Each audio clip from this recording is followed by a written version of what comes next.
한국은 기술을 훔쳤습니다. 동양인들이 이런 첨단 기술을 독자 개발했을 리 없습니다. 브뤼셀 유럽연합 본부 회의실에서 울려 퍼진 이 단정적인 목소리는 회의실 분위기를 순식간에 얼어붙게 만들었습니다. 발언의 주인공은 프랑스 과학기술위원회 위원장이었죠. 하지만 그 자리에 있던 독일 외교관 박사는 뭔가 이상하다고 느꼈습니다. 증거도 없이 성급한 판단을 내리는 게 과학자답지 않다고 생각했거든요. 그렇게 시작된 한국 기술 도용 의혹 조사. 하이델베르크 대학 물리학 박사이자 15년간 EU 과학 정책을 담당해온 독일의 과학기술 외교관은 확신했습니다. 분명 한국이 독일 기술을 모방했을 거라고 말이죠. 하지만 인천공항에 발을 디딘 순간부터 모든 게 달랐습니다. 그리고 8주 후 브뤼셀 EU 본부에서 그녀의 입에서 나온 말은 정반대였어요. 한국의 기술력이 우리를 완전히 앞서고 있습니다. 이것은 도용이 아닙니다. 우리가 배워야 할 혁신입니다. 과연 그 8주 동안 무슨 일이 벌어진 걸까요? 유럽 중심적 사고를 가진 독일 최고 엘리트가 한국 기술에 완전히 매료되기까지 그 놀라운 반전의 순간들을 지금부터 여러분과 함께 나누겠습니다. 이야기 시작하겠습니다. 안녕하세요. 저는 클라라 베르나르트입니다. 독일 연방정부에서 과학기술 외교관으로 일하고 있죠. 하이델베르크 대학에서 물리학 박사 학위를 받았고 지난 15년간 유럽연합 과학정책 자문위원으로 활동해왔습니다. 솔직히 말씀드리면 저는 데이터와 증거만을 믿는 사람이었어요. 감정보다는 논리를, 추측보다는 팩트를 중시했죠. 그리고 유럽이 세계 과학기술의 중심이라고 굳게 믿고 있었습니다. 특히 동아시아 국가들에 대해서는 솔직히 편견이 있었어요. 기술을 모방하는 데는 뛰어나지만 진정한 혁신은 어렵다고 생각했거든요. 하지만 2025년 봄 제가 받은 한 통의 보고서가 모든 것을 바꿔놓았습니다. 한국의 한 스타트업이 발표한 기술이 우리 독일의 극비 프로젝트와 너무나 흡사하다는 내용이었죠. 그 순간 저는 확신했습니다. 분명 기술 도용이 있었을 거라고 말이에요. 하지만 제가 직접 한국 땅을 밟고 그들의 연구소를 둘러보고 실제 기술을 목격한 후에는 모든 생각이 뒤바뀌었습니다. 아니, 뒤바뀐 정도가 아니라 완전히 무너져 내렸다고 해야 맞겠네요. 지금부터 들려드릴 이야기는 제가 직접 경험한 8주간의 충격적인 여정입니다. 한국에 대한 편견을 가졌던 독일 외교관이 어떻게 진실과 마주하게 되었는지, 그 과정에서 무엇을 보고 느꼈는지 여러분께 솔직하게 말씀드리겠습니다. 그날은 평범한 화요일 오전이었습니다. 브뤼셀 유럽연합 본부 12층 회의실에 27개국 과학기술 담당자들이 모여 있었죠. 의제는 긴급 안건이었어요. 한국의 퀀텀 코리아라는 스타트업이 공개한 양자 암호화 기술 때문이었습니다. 프랑스 대표인 피에르 듀부아 위원장이 자료를 펼치며 말했어요. 이 기술이 우리 독일 막스 플랑크 연구소의 극비 프로젝트와 90%나 일치한다는 겁니다. 회의실 분위기가 순식간에 차갑게 변했죠. 저는 그 순간 가슴이 철렁 내려앉는 느낌이었어요. 듀부아 위원장은 단호하게 말했습니다. 동양인들이 이런 첨단 기술을 독자 개발했을 리 없다고 말이에요. 분명 해킹이나 산업 스파이를 통해 우리 기술을 훔쳤을 거라고 단정했죠. 다른 위원들도 고개를 끄덕였습니다. 네덜란드 대표는 이미 비슷한 사례들이 있었다며 동조했어요. 저는 그 순간 뭔가 이상하다고 느꼈습니다. 증거도 제대로 살펴보지 않고 섣부른 판단을 내리는 게 과학자다운 태도가 아니라고 생각했거든요. 저는 손을 들고 반대 의견을 제시했습니다. 우선 정확한 조사가 필요하다고 말했죠. 혹시 우연의 일치이거나 공개된 논문을 바탕으로 한 독립적 연구일 수도 있지 않겠느냐고 했어요.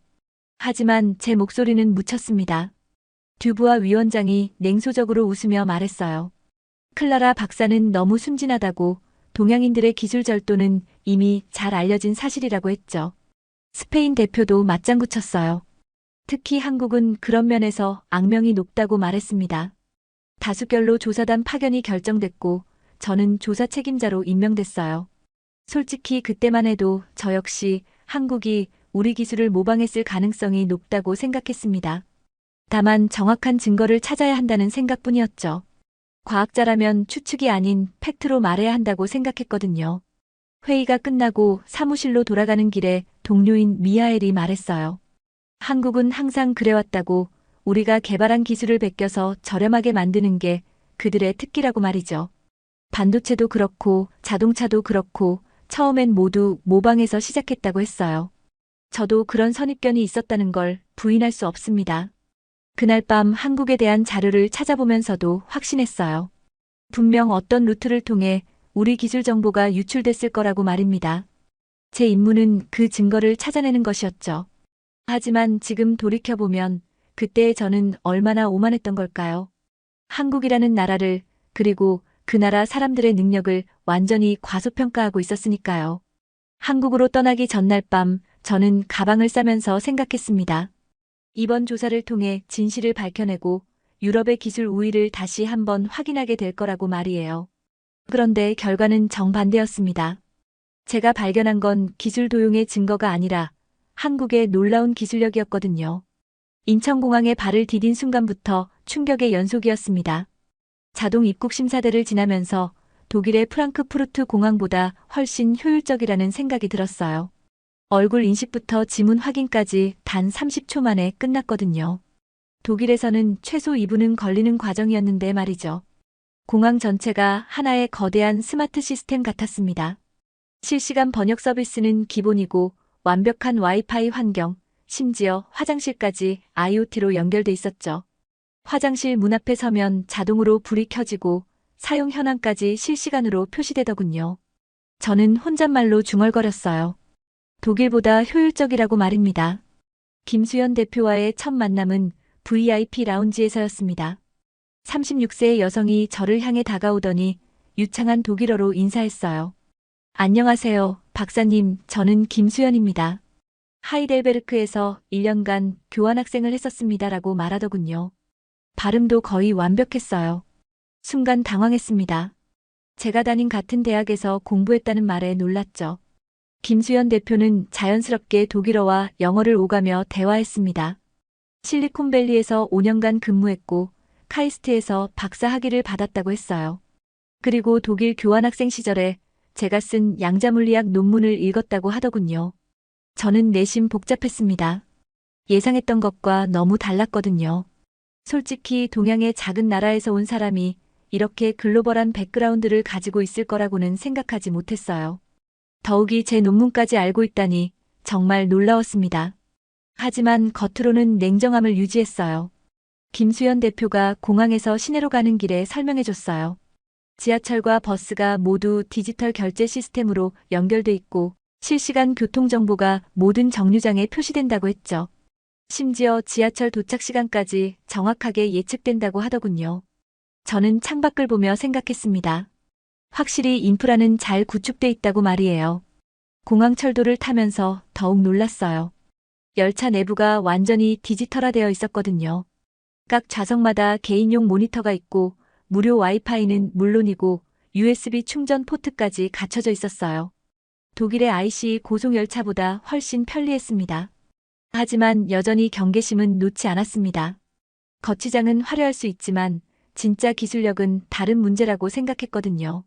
김수현 대표의 친근한 태도에도 불구하고 저는 거리를 두려 했어요. 제가 여기 온 목적을 잊을 순 없었습니다. 기술 도용 의혹을 조사하러 온 거였으니까요. 호텔에 도착해서 짐을 풀면서도 계속 생각했어요. 분명 어딘가에서 우리 기술을 흉내낸 흔적을 찾을 수 있을 거라고 말입니다. 하지만 지금 와서 고백하건대 그때의 저는 이미 조금씩 흔들리고 있었어요. 예상과 다른 모습들 때문에 말이죠. 서울의 밤 풍경을 바라보면서 문득 생각했습니다. 정말 이 나라가 우리 기술을 훔쳐야만 하는 후진국일까요? 한강을 가로지르는 수많은 다리들, 불야성을 이루는 마천루들을 보니 그런 편견이 조금씩 흔들리기 시작했어요. 특히 강남의 스카이라인은 뉴욕이나 프랑크푸르트 못지 않았거든요. 그날 밤 호텔 침대에 누워서도 김수현 대표의 말이 계속 맴돌았어요.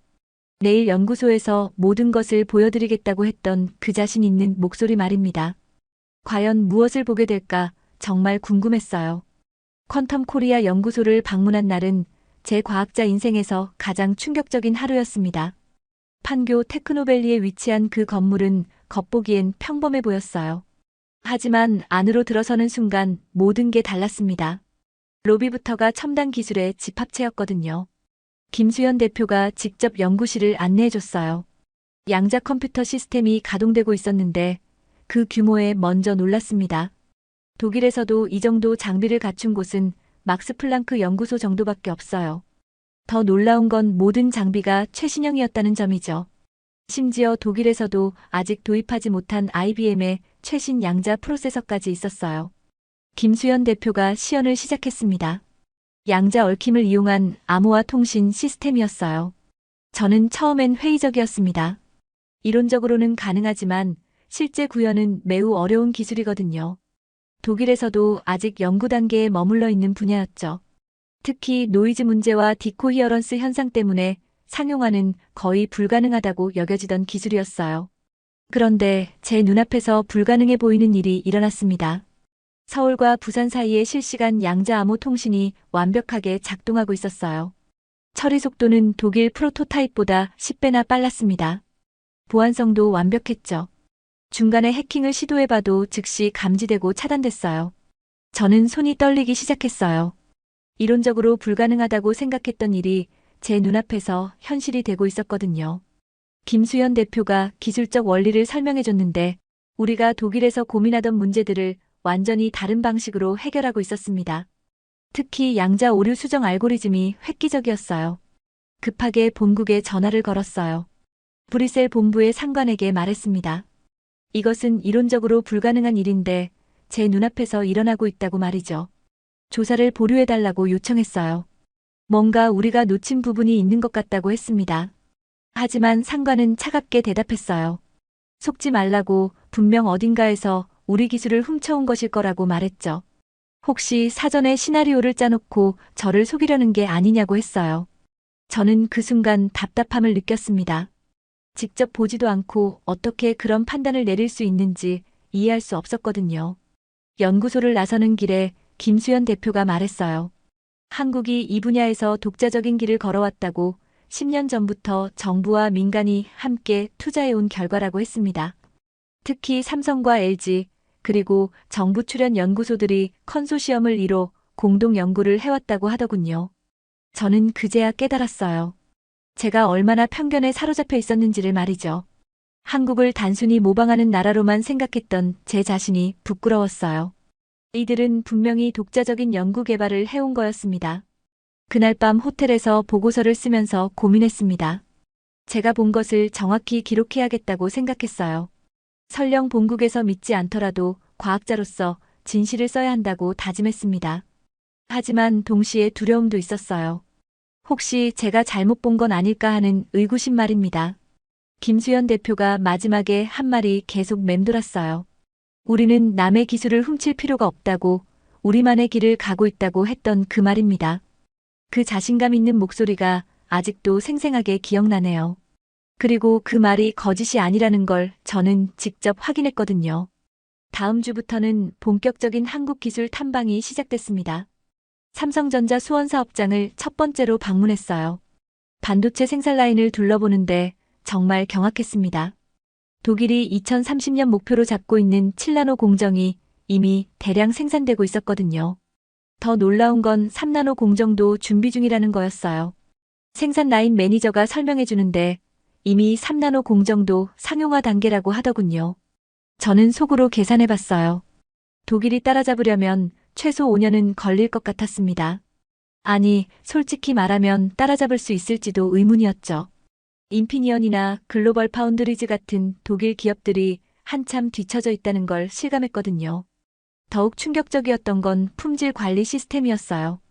AI를 이용한 실시간 불량품 검출 시스템은 거의 완벽에 가까웠습니다. 불량률이 0.001%도 안 된다고 하더군요. 독일의 보시나 지멘스에서도 이 정도 수준은 못 본 것 같아요. 카이스트 방문은 또 다른 충격이었습니다. 캠퍼스 자체가 하나의 거대한 연구단지 같았어요. 안내해준 교수가 자랑스럽게 말하더군요. 교수진의 40%가 해외에서 박사 학위를 받았고 논문 피인 용수가 세계 최고 수준이라고 말입니다. 특히 공학 분야에서는 MIT나 스탠포드와 어깨를 나란히 한다고 하더군요. 연구실을 둘러보니 정말 놀라웠어요. 하이델베르크 대학 못지않은 장비와 연구 환경이었습니다. 학생들이 진행하는 프로젝트들도 세계적 수준이었죠. 한 박사과정 학생이 발표하는 내용을 들어보니 독일 박사과정보다 더 깊이 있는 연구를 하고 있었어요. 특히 AI와 양자 컴퓨팅을 결합한 연구는 정말 혁신적이었습니다. LG화학 배터리 연구소에서는 더욱 충격적인 사실을 알게 됐습니다. 독일의 유명 자동차 회사들이 한국산 배터리를 역수입하고 있다는 거였어요. BMW, 벤츠, 아우디까지 모두 한국 배터리 기술에 의존하고 있었습니다. 독일이 자동차 강국이라고 자부했는데 정작 핵심 부품은 한국에서 가져오고 있었던 거예요. 연구소장이 보여준 자료에 따르면 배터리 성능과 안전성에서 한국이 독일을 앞서고 있었어요. 충전 속도는 2배 빠르고 수명은 1.5배 길었습니다. 가격 경쟁력까지 고려하면 한국이 압도적이었죠. 특히 고체 배터리 기술에서는 한국이 독보적이었어요. 더 놀라운 건 현대차가 개발한 수소차 기술이었습니다. 독일이 아직 시험 단계에 머물러 있는 수소 연료 전지 시스템이 이미 대량 생산되고 있었거든요. 심지어 수소 충전 인프라까지 전국에 구축돼 있었어요. 독일은 아직 계획 단계인데 말이죠. 현대차 연구소장이 보여준 자료에 따르면 연비와 내구성에서도 독일차를 앞서고 있었어요. 특히 전기차 분야에서는 배터리 효율성과 충전 속도 모든 면에서 독일 브랜드들을 압도했습니다. 제네시스 시리즈의 성능 데이터를 보고 정말 경악했어요. 시승까지 해봤는데 정말 놀라웠습니다. 승차감이나 정숙성에서 벤츠 S클래스와 비교해도 전혀 뒤지지 않았어요. 오히려 첨단 기능들은 더 앞서 있었습니다. 음성인식, 자율주행, 인포테인먼트 시스템 모든 게 독일차보다 한 세대 앞선 느낌이었어요. 지금까지 봐온 것들이 모두 사실이라면 우리가 한국을 의심할 이유가 없다는 걸 깨달았거든요. 오히려 우리가 한국 기술을 배워야 할 상황이었어요. 이건 완전히 역설적인 상황이었습니다. 다른 연구기관들도 마찬가지였습니다. 정부 출연 연구소, 대학, 민간기업 모두가 높은 수준의 연구를 진행하고 있었어요. 그리고 가장 놀라운 건 이 모든 것이 독자적으로 이루어졌다는 점이었습니다. 서로 경쟁하면서도 협력하는 생태계가 잘 구축돼 있었거든요. 일주일간의 탐방을 마치고 중간 보고서를 작성했어요. 본국에 보낸 내용은 간단했습니다. 한국의 기술력이 우리 예상을 훨씬 뛰어넘는다는 것, 그리고 도용 의혹은 근거가 없어 보인다는 것이었죠. 하지만 동시에 제 자신도 믿기 어려운 현실이었어요. 하지만 본국의 반응은 차가웠습니다. 너무 성급한 판단이라는 거였어요. 더 확실한 증거를 찾으라고 했습니다. 저는 그때 뭔가 이상하다고 느꼈어요. 마치 처음부터 결론이 정해져 있는 것 같았거든요. 진실을 찾는 게 아니라 기정사실을 증명하려는 것 같았습니다. 3주차가 되던 어느 날 예상치 못한 일이 벌어졌습니다. 한국 외교부 과학기술 담당관인 박민수 과장이 저를 조용히 만나자고 했어요. 명동의 한 조용한 카페에서 만난 박 과장은 심각한 표정으로 봉투 하나를 건네줬습니다. 그때 저는 뭔가 심상치 않다는 걸 직감했어요. 봉투 안에는 EU 내부 문서들이 들어있었어요. 제가 본 순간 소름이 돋았습니다. 이 문서들은 분명 기밀 문서였거든요. 어떻게 한국 정부가 이런 걸 가지고 있을까요? 박 과장이 조용히 설명했습니다. EU 내부에서 이번 일을 우려하는 사람들이 있다고, 그들이 진실을 알려주고 싶어 한다고 말이에요. 문서의 내용은 충격적이었어요. 프랑스의 듀부아 위원장이 이번 조사를 처음부터 조작했다는 증거였습니다. 자국 기업들을 보호하기 위해 한국 기술 도용서를 만들어낸 거였죠. 더 충격적인 건 제 이름이 무단으로 사용됐다는 점이었어요. 제가 쓰지도 않은 예비보고서가 제 이름으로 작성돼 있었거든요. 거짓 예비보고서가 제 이름으로 작성돼 있었습니다. 한국 기술이 독일 기술을 도용했다는 내용이었어요. 하지만 저는 그런 보고서를 쓴 적이 없었습니다. 완전히 조작된 문서였죠. 제 서명까지 위조돼 있었어요.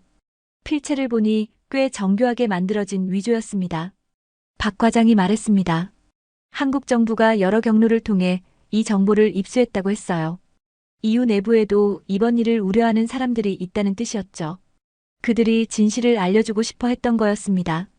특히 독일과 네덜란드 쪽에서 정보를 제공해줬다고 하더군요. 저는 분노가 치밀어 올랐어요. 제 이름으로 거짓말을 했다는 게 용납할 수 없었습니다. 학자로서 그리고 한 인간으로서 모독당한 기분이었죠. 손이 떨리며 문서를 다시 한번 살펴봤어요. 제가 평소 쓰지 않는 단어들, 제 전문 분야가 아닌 표현들이 곳곳에 있었거든요. 더 자세히 보니 조작의 흔적이 곳곳에 있었습니다. 제가 쓰지 않은 표현들, 제 전문 분야가 아닌 내용들이 들어있었어요. 심지어 제가 참석하지 않은 회의 내용까지 있었습니다. 완전히 가짜였죠. 특히 양자역학 관련 수식에서 제가 절대 하지 않을 실수들이 있었어요. 박 과장이 추가로 설명해줬어요.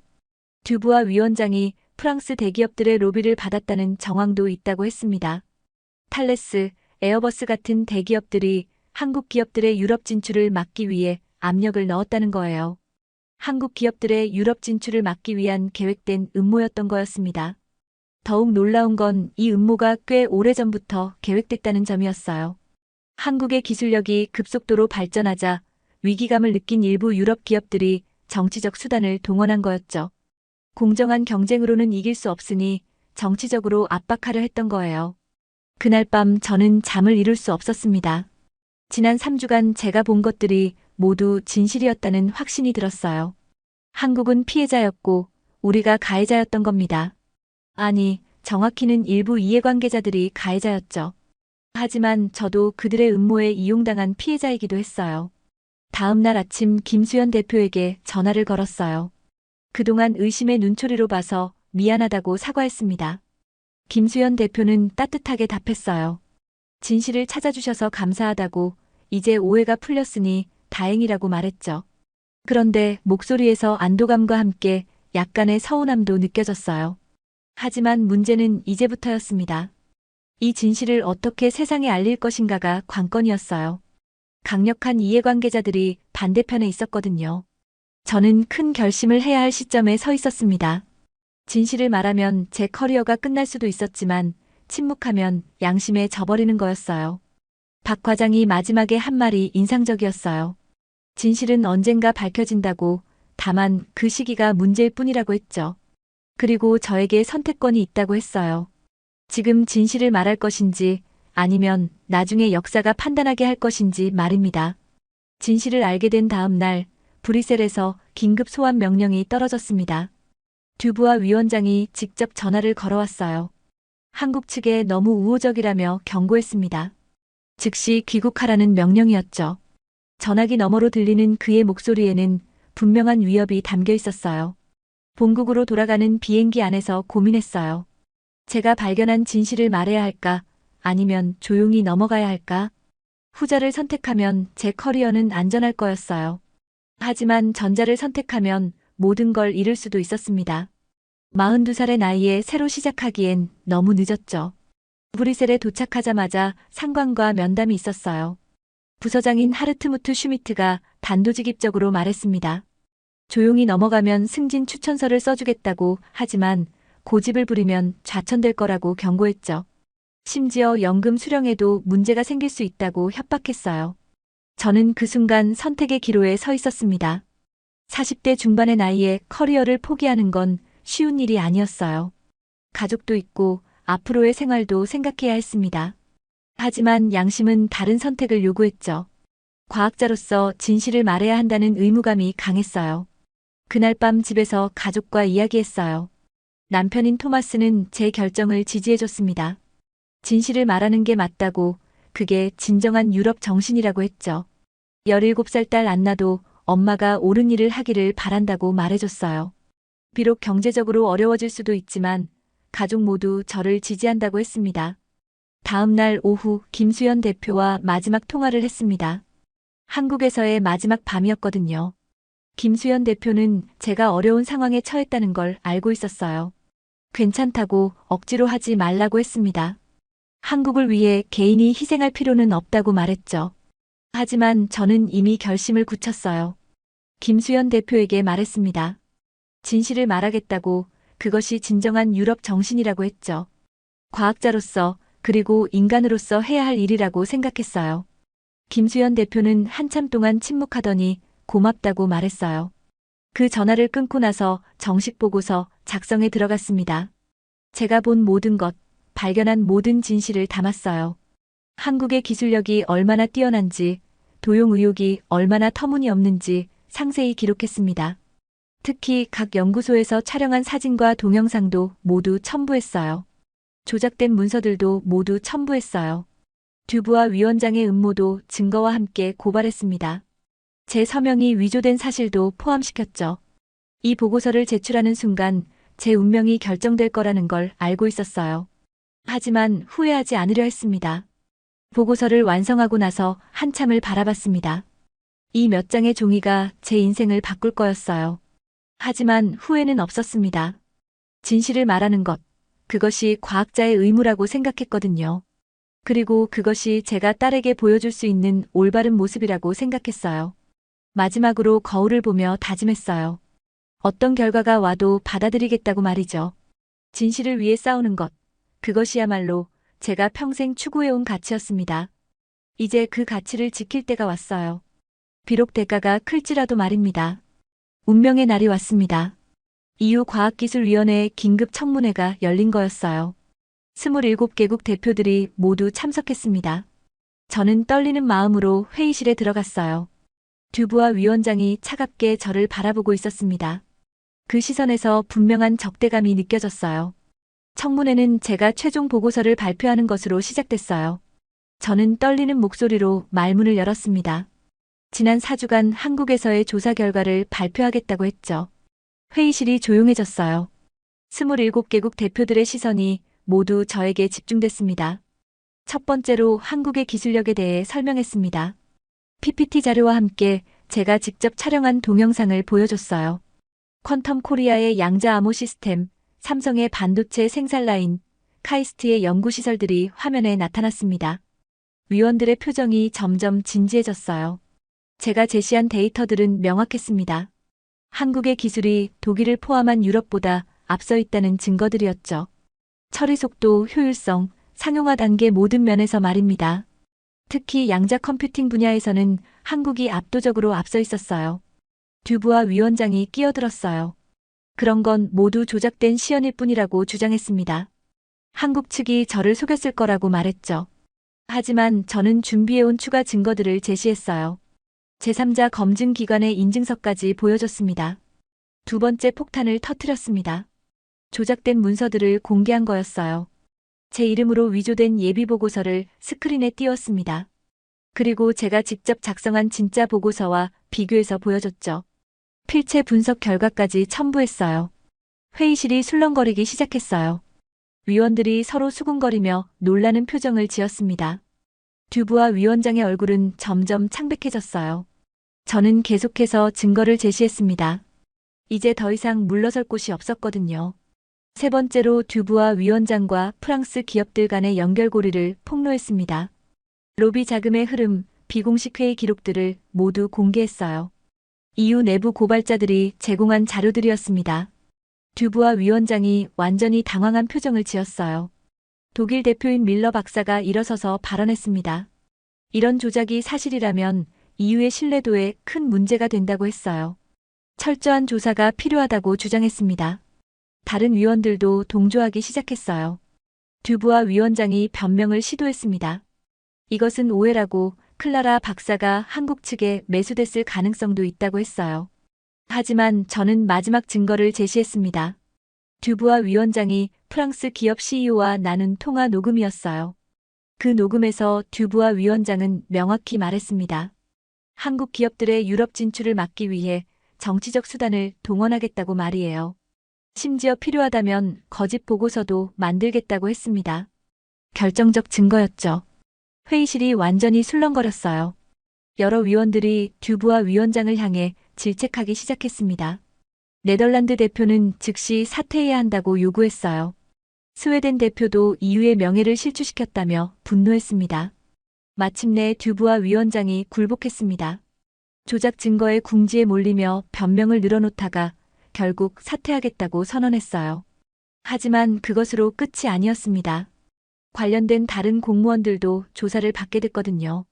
청문회가 끝나고 일주일 후 저에게 놀라운 소식이 전해졌습니다.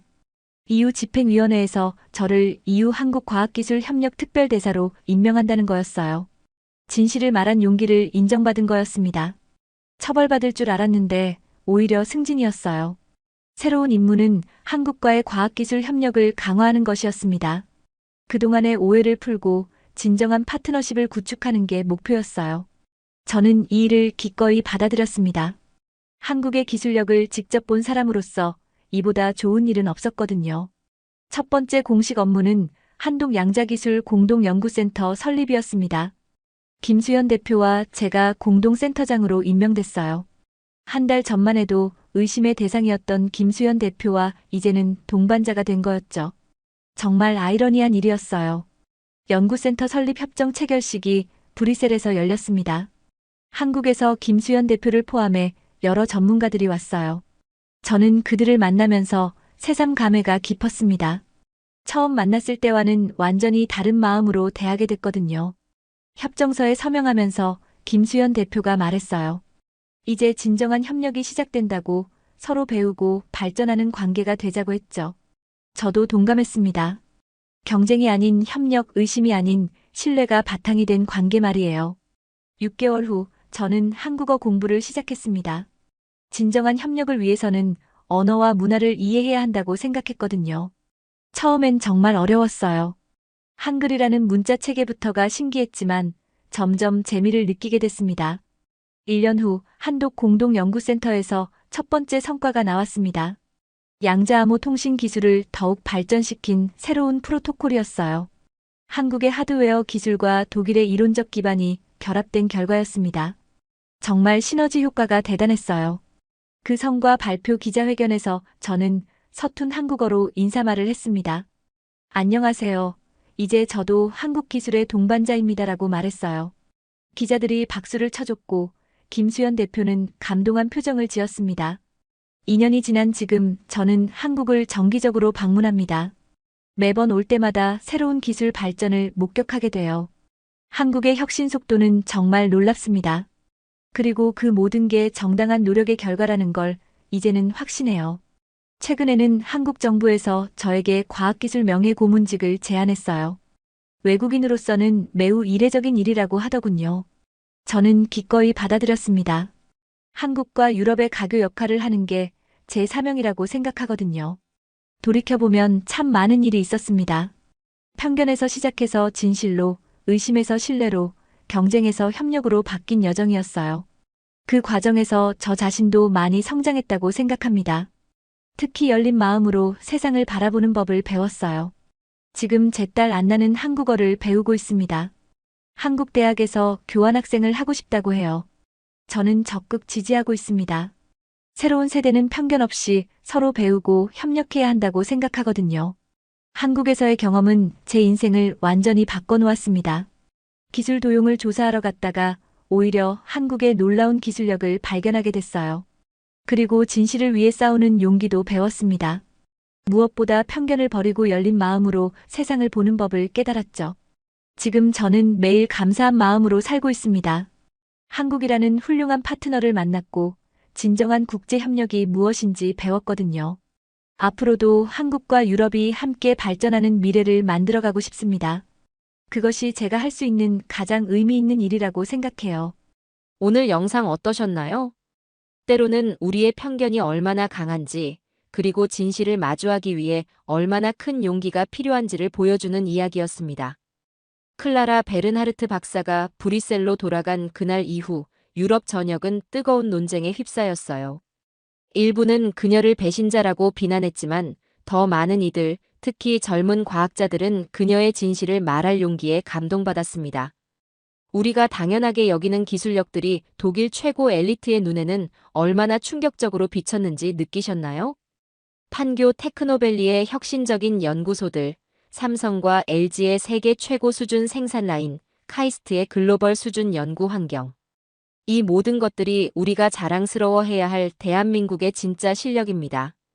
우리가 겪어온 역사적 편견과 무시는 결코 잊혀질 수 없지만 그것을 실력으로 극복해낸 우리의 노력과 성취. 모방이 아닌 독자적 혁신으로 세계를 놀라게 한 우리의 기술력. 바로 이것이 세계가 인정하는 대한민국의 위상이 아닐까요? 한국인의 끈기, 창의성, 그리고 끊임없는 도전 정신은 세계 어디에 내놓아도 부끄럽지 않은 우리의 자부심입니다.